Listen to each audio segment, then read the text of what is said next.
आप देख रहे हैं न्यूज 24। मैं हूं मानक गुप्ता। स्टूडियो से निकलकर मध्य प्रदेश होते हुए अब मैं आ गया हूं राजस्थान। और राजस्थान में सबसे पहले मैं आया हूं झोटवाड़ा, क्योंकि यहां से बीजेपी ने उतारा है कर्नल राज्यवर्धन सिंह राठौर को। किसी परिचय के मोहताज नहीं है। याद करिए, पहले सरहद पर देश की रक्षा की, उसके बाद खेलों में देश का हौसला, देश का मान बढ़ाया, और उसके बाद 2 बार लोकसभा चुनाव जीतकर केंद्र में मंत्री भी बने, और एक बार फिर सच्चे सिपाही की तरह बीजेपी के कहने पर असेंबली इलेक्शन लड़ने आ गए। कुछ लोग कहते हैं कि ये तो डिमोशन होता है लोकसभा के बाद, मंत्री के बाद। नहीं, ऐसा है कि अलग अलग जिम्मेदारियां होती है। ये क्षेत्रफल भले ही छोटा हो, लोकसभा के कंपैरिजन में क्षेत्रफल भले ही छोटा हो, लेकिन जिम्मेदारियां बहुत बड़ी हो जाती हैं। मैं समझाता हूं आपको कैसे। यहाँ व्यक्तिगत जुड़ाव होता है, एक एक व्यक्ति से आपका संपर्क होना जरूरी है, नंबर 1। नंबर 2, आप एग्जीक्यूटिंग एजेंसी हैं।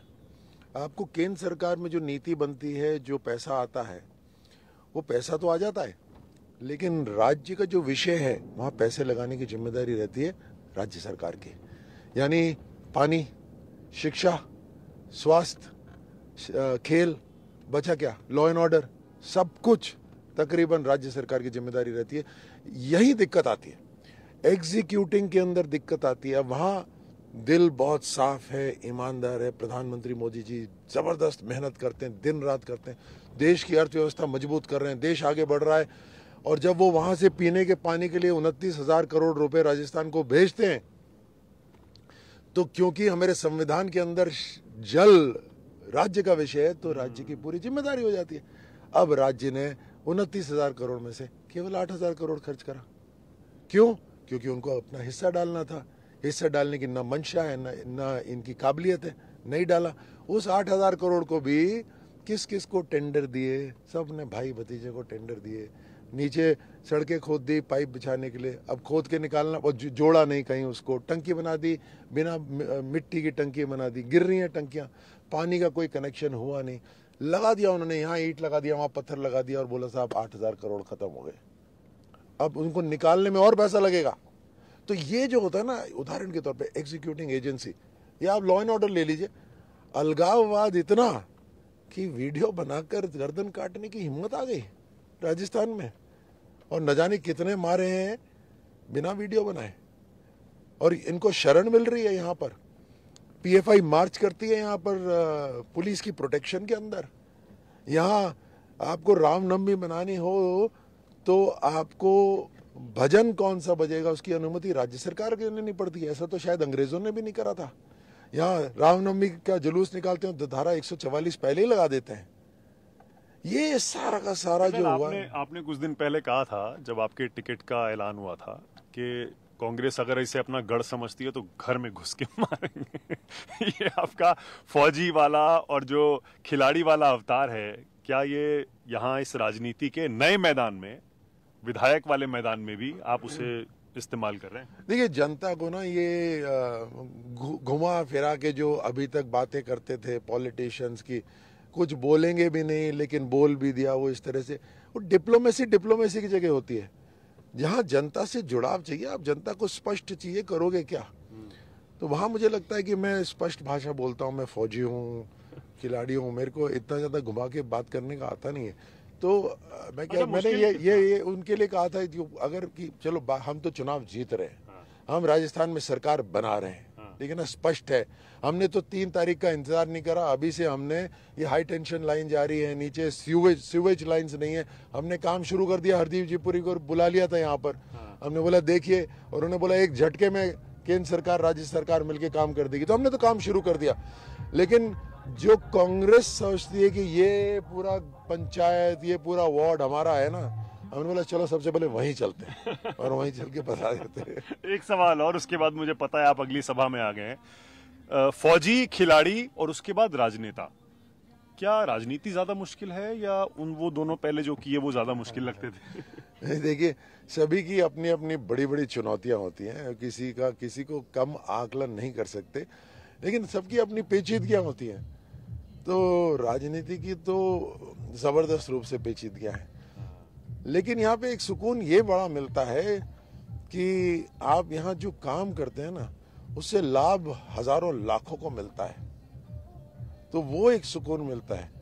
तो वही होता है मेरे युवा अगर जो इसको देख रहे हैं, वही है कि जितनी बड़ी चुनौती उतना बड़ा उसका फल मिलता है।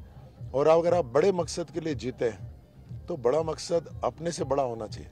बड़ा मकसद तो यही है कि राष्ट्र निर्माण करना है। अब अपने जीवन उतने ही होते हैं, कुछ गिने चुने साल होते हैं, तो हम सब आएंगे और जाएंगे, लेकिन उन गिने चुने सालों में हमने क्या करा इस देश के लिए, अपनी मिट्टी के लिए क्या करा, यही होता है। मैं डायरेक्ट पूछ लेता हूँ एक सवाल और, क्योंकि अभी हमारा रिदम बना हुआ है, और डायरेक्ट सवाल ये कि क्या आप मुख्यमंत्री बनने वाले हैं क्या? बहुत सारे लोग कहते हैं कि राज्यवर्धन सिंह राठौर को सांसद से विधायक इसीलिए बनाया जा रहा है या यहाँ पर इसीलिए उतारा गया है क्योंकि मुख्यमंत्री का चेहरा कोई है नहीं, वसुंधरा राजे जी आगे है नहीं।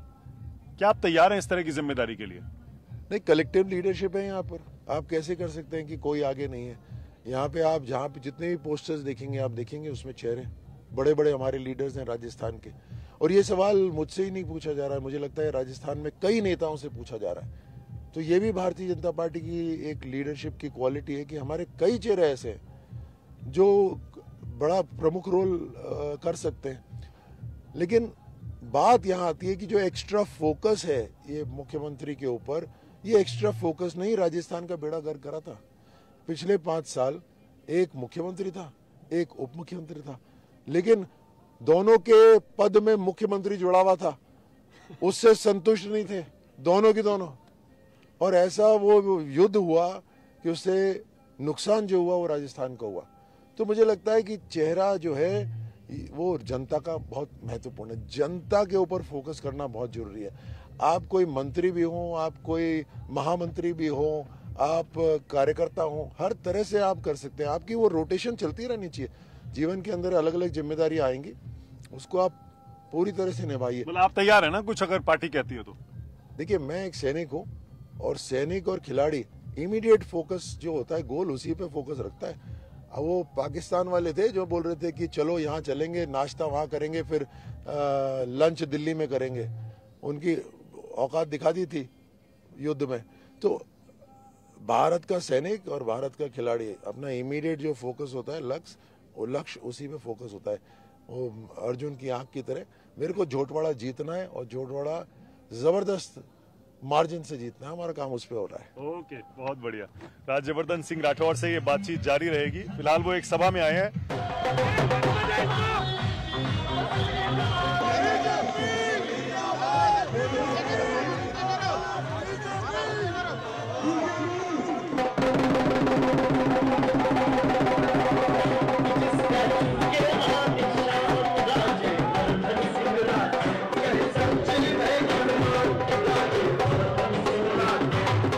राज्यवर्धन राठौर जब सभाएं करने अपने स्वागत के लिए जाते हैं, बीच बीच में मंदिरों में जरूर रुकते हैं। मैंने ज्यादा फोकस देखा है बीजेपी उम्मीदवारों का रहता है कि मंदिरों में रुकें, अपनी सभाओं में राम मंदिर की बात करें, फिर ये कहते हैं कि जो राम को लाए हैं हम उनको लाएंगे। क्या ये मुद्दा है क्या अयोध्या का राम मंदिर या राजस्थान के विधानसभा चुनाव में? अपनी हर कामयाबी अगर हम उसका श्रेय भगवान को देते हैं, एक बड़ी शक्ति को देते हैं, तो वो सरलता दिखाती है और इसके विपरीत घमंड दिखाता है। तो हम तो हर जगह जाते हैं, धोख लगाते हैं कि साहब शक्ति देना, बहुत बड़ी जिम्मेदारी है, जो भी है उसकी शक्ति देना। और सभी गांव वासियों का वहाँ पे आस्था रहती है, एक जुड़ाव होता है। देखिए, जुड़ाव के लिए कारण चाहिए होते हैं। आप जब तिरंगा लहराते हैं तो चाहे कोई मद्रास से, कोई चेन्नई से हो, कोई तमिलनाडु से हो, कोई सिक्किम से हो, कोई कश्मीर से हो, सब जुड़ जाते हैं, है ना। हमारी भाषाएं अलग हैं, हमारा खान पान अलग है, लेकिन हमारे को जोड़ने के लिए ताकतें होती हैं। उन ताकतों को हमें ज़्यादा ऊपर करना है। तो जब हम धार्मिक स्थल पे जाते हैं, सब की सब, चाहे किसी भी जाति पंथ संप्रदाय, सब वहाँ। देख रहा हूँ आपके हाथ में, देखिए कलावा कितना सारा बांधा हुआ है, दिखाइए। देखिए, जहाँ भी जाते हैं लोग बांध देते हैं ना। हाँ, ये लगातार बनता रहता है। तो मैंने कहा इस बार, पिछली बार भी मैंने करा था, हर चुनाव में मैं कर लेता हूँ कि ठीक है अब इसको लगे रहने दीजिए, जब चुनाव खत्म होंगे तब उतारेंगे। वैसे आप धार्मिक हैं क्या? वैसे भी खिलाड़ी के टाइम में यहाँ पे हम रिस्ट बैंड लगा के रखते थे, है ना। सो अब ये रिस्ट बैंड हो गया नया। मैं देख रहा हूँ कि आप रात में 12, साढ़े 12, 1 बजे सोते हैं, फिर 6 बजे 7 बजे फिर शुरू हो जाते हैं। हालांकि हमें पता है, हमने आपका स्टेमिना, आपकी एनर्जी लेवल्स देखे हैं, खिलाड़ी और फौजी का तो होना भी चाहिए, पर कैसे मैनेज कर रहे हैं ये? इतनी एनर्जी कैसे आ रही है? 12:30 तो नहीं सोते, कम से कम 2:30-3 बजते हैं, क्योंकि हमारा जो प्रचार वगैरह है वो सब खत्म करते हैं। बाकी जब वापस तब तक आते हैं, जब तक 11, साढ़े 11 तो बज ही जाते हैं। तो उसके बाद बहुत सारे लोग होते हैं जो मिलने आए हुए होते हैं, तो उनके साथ मीटिंग, तो मैं किसी को मीटिंग का अपॉइंटमेंट भी देता हूँ, अभी तो आराम से देता हूँ 1:30 बजे का रात में 1:30 बजे रात में 1:30 बजे का, और सुबह 6:30 बजे फिर शुरू हो जाते हैं अपॉइंटमेंट्स, तो वहाँ से मीटिंग शुरू हो जाती है। मैं कोशिश करता हूँ कि सुबह सुबह उठ के थोड़ा बहुत सूर्य नमस्कार करूँ। तो मतलब वर्कआउट चालू है, फिटनेस का कुछ? मैंने कल ही लाइव किसी ने करा था, कल ही का डला हुआ है। अब वर्कआउट कर रहा हूँ, लेकिन आप मेरी फेसबुक पे जाके देखेंगे तो वो डला हुआ है वीडियो।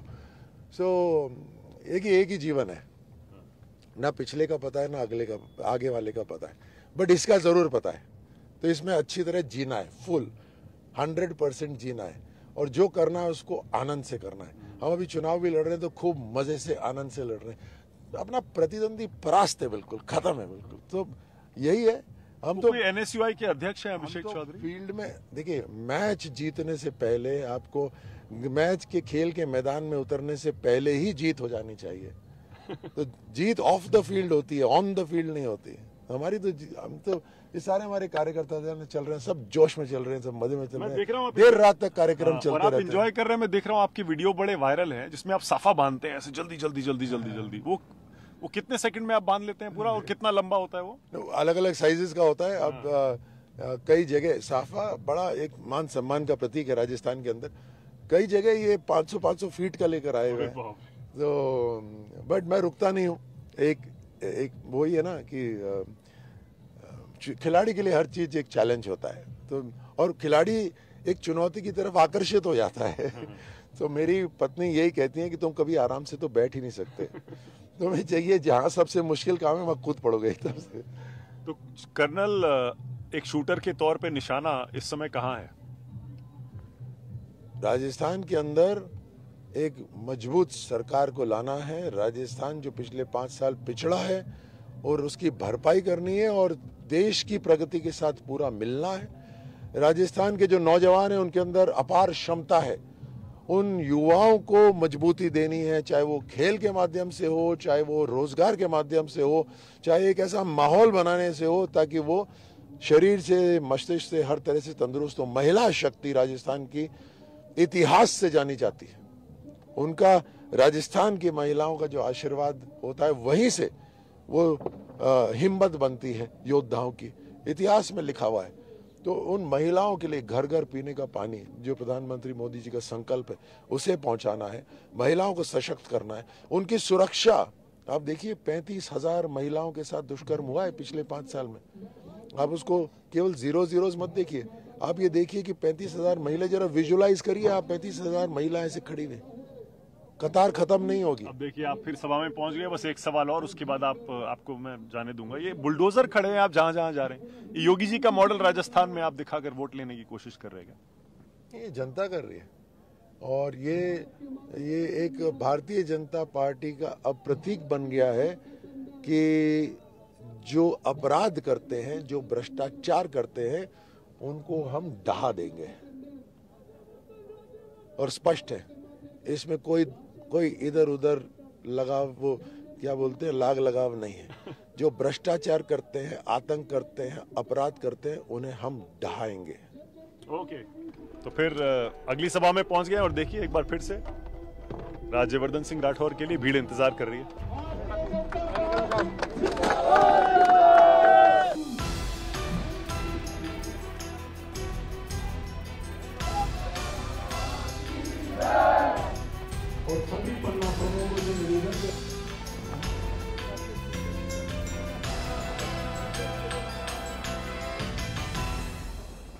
यहाँ पूरे गांधी परिवार ने आके डेरा डाल दिया है। सोनिया गांधी आ गई, प्रियंका गांधी आ गई, राहुल गांधी भी अब यहीं पर हैं आखिरी अंतिम कुछ दिनों में। राहुल गांधी की तो एंट्री बैन है।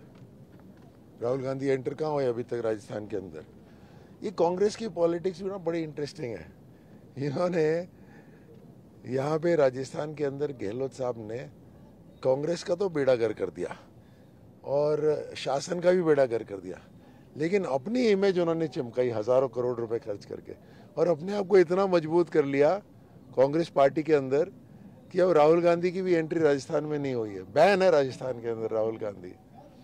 और दूसरी तरफ अपने आप को मजबूत करने के चक्करों में इन्होंने अपने विधायकों को खुली छूट देख रखी थी कि भैया जो लूटना है लूटो, एक शर्त है, पूरी लॉयल्टी जो है वो गहलोत साहब के प्रति रखना है, जितना लूटना लूटो। अब वो हो गए इतने मजबूत कि गहलोत साहब की एंट्री नहीं हो सकती उनके, राहुल गांधी की नो, गहलोत साहब की भी एंट्री उनकी विधानसभा में अब नहीं हो सकती। अच्छा। अब काट लो टिकट, कैसे काट सकते हो उनका?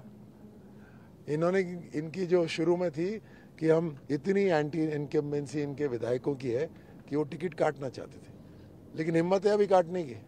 पर अब तो राहुल गांधी के साथ गहलोत और पायलट दोनों दिखे हैं, ये मैसेज देने के लिए कि अब सब साथ हैं, सब ठीक है।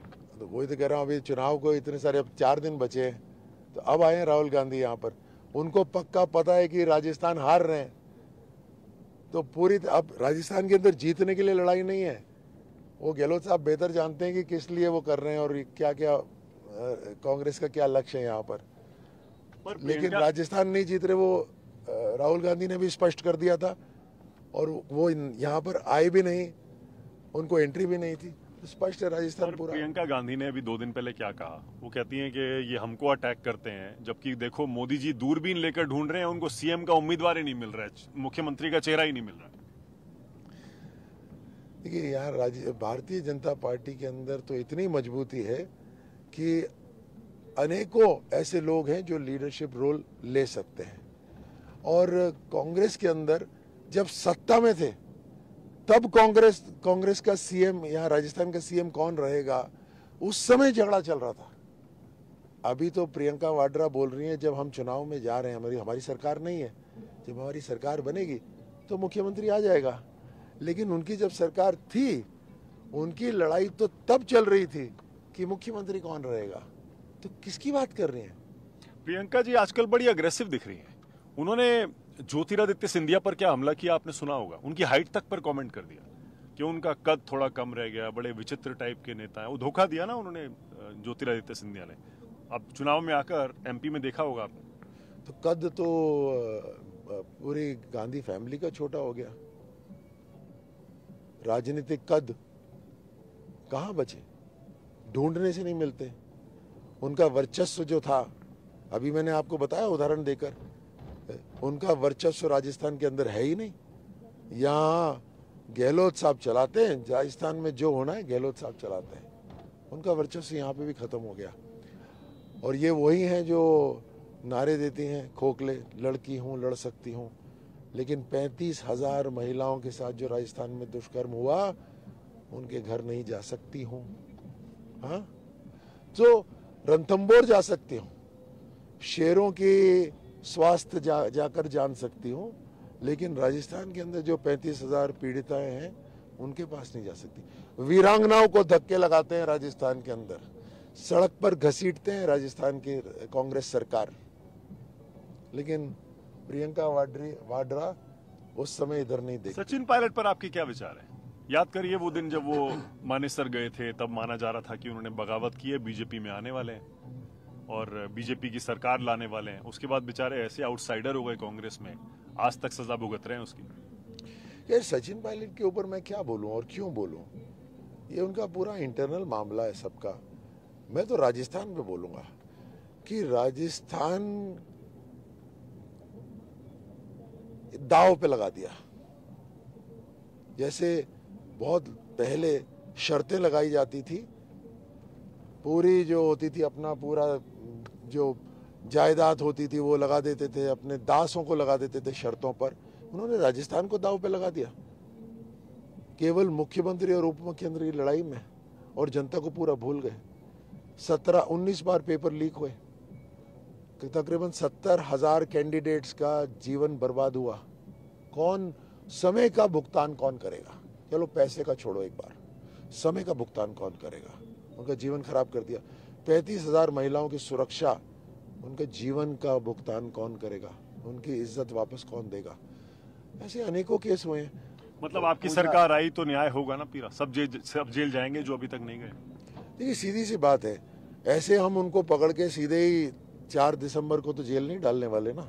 लेकिन इंक्वायरी, सीबीआई की इंक्वायरी को क्यों रोका? जब जल जीवन मिशन के अंदर केंद्र सरकार का पैसा आ रहा है और उसके अंदर घोटाले हो रहे हैं, तो सीबीआई जांच करे, उसमें राज्य सरकार मदद करे, ये तो जनहित में है। क्यों रोका? इन्होंने रोक दिया क्योंकि इनके खुद के उसके तार ऊपर तक जा रहे हैं। एक कटारा करके व्यक्ति को पकड़ा इन्होंने, छोटी सी मछली को, उसके पकड़ते ही उसने बोला मैं मुंह खोलूंगा तो अच्छे अच्छे पकड़े जाएंगे, तो तुरंत छोड़ दिया वापस तालाब में। तो ये वो लोग हैं जो घोटाले, जो पेपर घोटाला हुआ, जो परीक्षा वाला घोटाला हुआ, उसमें एकेडमीज किसकी चल रही थी, किसकी एकेडमीज में जा रहा था ये पैसा सारा का सारा? क्यों नहीं तहकीकात हुई उसकी? आरपीएससी के अंदर कौन है जो डायरेक्टर्स ये सब लगाए जाते हैं? ये पॉलिटिकल अपॉइंटमेंट से कौन लगाता है? पॉलिटिकल अपॉइंटमेंट गहलोत साहब लगाते हैं। 18 लाख रुपए मांग रहे हैं, घोटाला कर रहे हैं। क्यों नहीं इंक्वायरी होनी चाहिए? आपके पुजारियों की हत्या हो रही है, क्यों नहीं इंक्वायरी हो रही इसके ऊपर? क्यों नहीं सुरक्षा दी जा रही? कह रहे ना हमारी सरकार आएगी। सरकार आ रही है तो सीटों का थोड़ी ना है, सरकार आ रही है। ये भाव अच्छा, कंफर्टेबली आ रही है, कंफर्टेबली आ रही है। जो भाव है लोगों का, और जो मैं लोगों से बात करता हूँ भाई कैसा चल रहा है, मैं तो उससे बोल रहा हूँ। और आप पत्रकारों से पूछ लीजिए, आप समाज में जो प्रमुख लोग हैं उनसे पूछ लीजिए, आप गांव के अंदर बस के अंदर चलते हुए व्यक्ति से पूछ लीजिए, ऐसे ट्रैक्टर ट्रॉली के ड्राइवर से पूछ लीजिए। भारतीय जनता पार्टी, अरे भाजपा की सरकार बन रही है, मैं भाजपा को वोट दे रहा हूँ। अच्छा, लोकसभा के बारे में कोई असेसमेंट? राजस्थान लोकसभा तो जीती हुई हमने। 2024 में भारतीय जनता पार्टी की पूर्ण बहुमत की सरकार है। अकेले अपने दम पर? अकेले ही बनाते हैं, मतलब हमारे एनडीए के पार्टनर्स तो हैं, मैं उनको हम अपने साथ बनाते हैं। एनडीए की सरकार आ रही है और इंडी अलायंस के जो है जितने भी जो इनके पार्टी वाले हैं उनको क्लीन स्वीप एक साथ इकट्ठे तो हो गए ना। अब झाड़ू लगाना आसान है जनता के लिए। 2 बातें जानते हैं हम विपक्ष के बारे में, तीसरी बात जानने की जरूरत ही नहीं है, बाकी फोकस अपने ऊपर है। Okay, alright. तो ये थे कर्नल राज्यवर्धन सिंह राठौर। हमने आपको उनकी सभाएं दिखाई, इनका प्रचार दिखाया, इनके भाषण दिखाए, कैसे लोगों से कनेक्ट कर रहे हैं और किस तरह का बदलाव राज्यवर्धन सिंह राठौर के प्रचार के तरीके में भी आया है, ये भी आपने देखा। बहुत धन्यवाद, थैंक यू सो मच और शुभकामनाएं। Thank you colonel, thank you.